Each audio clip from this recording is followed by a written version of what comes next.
사도행전, 원래는 누가복음에서 이어지는 하나의 책으로서 제2권에 해당합니다. 두 책의 저자는 누가로서 그는 사도 바울과 함께 여행한 동역자였으며 책의 서론에서도 자신이 첫 번째 책, 즉 누가복음에 예수님이 행하고 가르치기 시작하신 모든 일을 다뤘다고 분명히 밝히고 있죠. 사실 누가는 지금 사도행전의 내용을 귀띔해주고 있는데요. 1권이 예수님이 행하고 가르치기 시작하신 일에 대한 거라면 2권은 예수님이 계속해서 행하고 가르치신 일이 될 텐데요. 이 점이 이 책의 원제목은 아니나 전통적인 제목에 대한 매우 흥미로운 사실로 이어집니다. 사도들의 행전.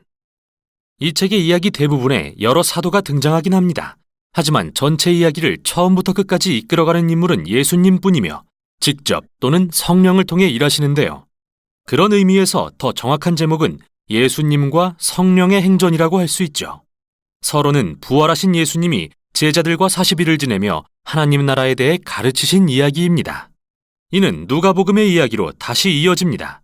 예수님은 이스라엘에서 시작해 온 세상에 하나님 나라를 회복하실 것을 선언하셨고 그분을 따름으로 이스라엘이 하나님의 통치 아래 살도록 부르셨으며 사랑으로 자기 목숨을 버리심으로 죽음을 이기고 왕의 보좌에 앉으셨죠.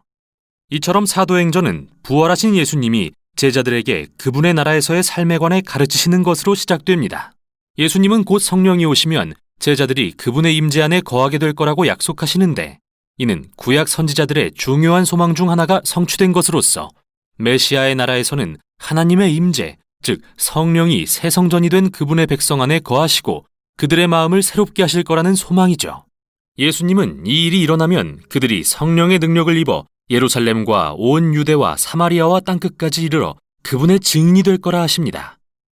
그런 뒤 예수님은 그들 앞에서 구름에 쌓여 하늘로 올라가시는데 이 이미지는 다니엘 7장에서 온 것으로서 고난받은 후 부활하신 예수님이 어떻게 지금 인자로서 보좌에 앉아 하나님과 함께 세상을 다스리고 계시는지 보여줍니다. 그리고 그분은 언젠가 다시 오실 것을 약속하시죠. 사도행전의 주요 주제들과 구성은 바로 이 1장을 바탕으로 합니다. 이 책은 예수님이 성령으로 그분의 백성을 인도해 세상의 모든 민족을 하나님의 통치 아래 살도록 초대하시는 이야기로서 먼저 예루살렘에 복음이 전파되는 것으로 시작해서 인접한 유대 지역과 이방인들이 많이 사는 사마리아로 확장된 뒤 거기서부터 모든 민족에게 땅끝까지 전해지게 됩니다. 이 영상에서는 이 책의 전반부를 살펴보겠습니다. 예루살렘에 초점을 둔 이 단락은 오순절을 기다리는 제자들과 각국에서 온 유대인 순례자들이 성 안에 머무는 장면으로 막을 엽니다. 그때 성령이 세찬 바람처럼 제자들에게 임하고 불꽃 같은 것이 각 사람 위에 내려앉자 그들이 하나님의 위대하신 일들을 선포하기 시작합니다. 그들은 자신들이 모르는 언어들로 말하고 있지만 그곳에 모인 모든 사람은 제자들의 말을 완벽히 알아듣죠. 여기서 누가가 강조하는 점을 이해하려면 이 모든 장면이 구약의 어디에 뿌리를 두고 있는지 꼭 알아야 하는데요. 먼저 바람과 불은 성막과 성전을 가득 채운 하나님의 영광스러운 불 같은 임재를 직접적으로 암시합니다. 이는 또한 하나님이 성령으로 오셔서 메시아의 나라의 새 성전에 임하실 거라는 예언적 약속과도 연결됩니다. 이제 여기 사도행전에서 하나님의 불 같은 임재는 건물이 아닌 그분의 백성 안에 거하시게 되죠. 누가는 선지자들이 약속한 새 성전은 바로 예수님의 새 언약의 가족인 그분의 백성이라고 말하고 있으며 이는 누가가 말하려는 두 번째 내용으로 이어집니다. 선지자들은 하나님이 그분의 새 성전에 거하시게 될 때 이스라엘의 모든 지파가 메시아 왕 아래 통일되고 하나님의 통치에 대한 기쁜 소식이 열방에 선포될 것이라고 약속했는데요. 누가는 오순절에 그곳에 모인 모든 이스라엘 사람들이 여러 나라와 다양한 족속으로부터 온 것과 그들이 베드로의 설교에 어떻게 반응했는지 상세히 기술합니다. 사도들의 쉼없는 외침을 통해 수천 명의 이스라엘 사람들이 예수님을 자신의 구주로 인정하고 관대함과 찬양과 기쁨이 가득한 새로운 공동체들이 생겨납니다.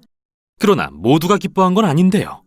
여기서부터 누가는 예수님의 새로운 가족이 얼마나 빨리 유대 지도자들의 반대에 부딪히는지 보여주죠. 누가는 매우 아름다운 대칭 구조를 이용해 두 성전의 이야기를 들려줍니다. 하나님의 새 성전인 예수를 따르는 자들의 공동체는 날마다 성전뜰과 서로의 집에서 모이기를 힘씁니다. 이 두 구절 사이에는 베드로와 사도들이 성전뜰에서 병자를 치유하는 이야기가 두 번 나오는데 그들을 체포하는 성전 지도자들을 향해 베드로는 매번 예수님이 이스라엘의 진정한 왕이심을 선포하는 설교를 하죠. 그리고 한가운데에는 예수님을 따르는 이들이 재산과 소유를 기부해 가난한 자들을 위해 공동으로 사용하는 이야기가 나옵니다. 정말 대단하긴 한데 누가는 왜 여기서 이 이야기를 하는 걸까요? 그건 바로 이 일들이 실은 토라의 율법에 기록돼 있고 원래 예루살렘 성전과 성전 지도자들이 마땅히 해야 할 일이기 때문이죠. 누가의 핵심은 분명합니다. 하나님이 본래 예루살렘 성전을 통해 이루기 원하셨던 목적을 새 성전인 예수 공동체가 이루고 있는 겁니다. 그들이 바로 하늘과 땅이 만나고 사람들이 하나님의 관대하심과 치유의 임재를 체험하는 장소가 된 것이죠. 이제 두 성전 간의 갈등은 사도행전 6장과 7장에서 절정에 이르고 첫 번째 박해의 물결이 몰아칩니다. 예수님을 따르는 이들이 급격히 늘자 더 많은 지도자를 세워야 했는데 스데반은 그중 한 명으로서 예루살렘에서 담대하게 예수님을 증거하다 붙잡혔고 성전을 거스르고 심지어 위협했다는 혐의로 고소당합니다.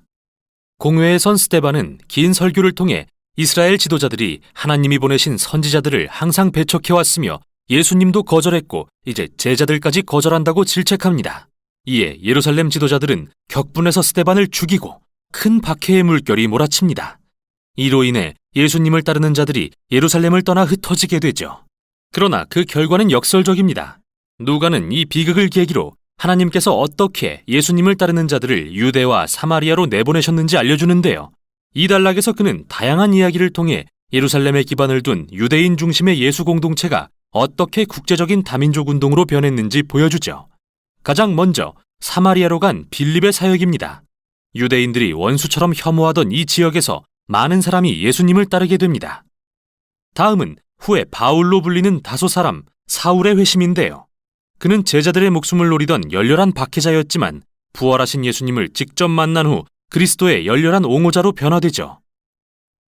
다음 이야기에서는 베드로가 환상을 통해 하나님이 이방인을 부정하다 여기지 않으시며 그들 역시 예수님의 가족이 될 수 있음을 알게 됩니다. 그가 성령에 이끌려 이방인으로 가득한 한 로마 백부장의 집에 찾아가 말씀을 전하니 이들 모두가 예수님의 복음을 받아들이고 성령이 이들 위에 강하게 임하십니다. 마치 2장에서 유대인 제자들에게 그러신 것처럼요. 이 모든 주제들은 마침내 로마 제국에서 가장 큰 국제도시 중 하나였던 안디옥에 교회가 세워지는 일로 귀결됩니다. 누가는 예루살렘 교회에서 파송된 유대인 지도자 바나바가 바울을 도와서 이 교회 공동체를 이끌었다고 말하는데요. 이로써 이곳은 최초의 대규모 다민족 교회가 되었죠. 또 예수님을 따르는 자들이 최초로 그리스도인이라 불리고 선교사들이 다른 나라로 처음 파송된 곳도 이곳 안디옥 교회였습니다. 이렇게 예수님의 명령이 실현되는 모습을 보자니 누가의 나머지 이야기가 기대되네요. 우선 여기까지 사도행전의 전반부였습니다.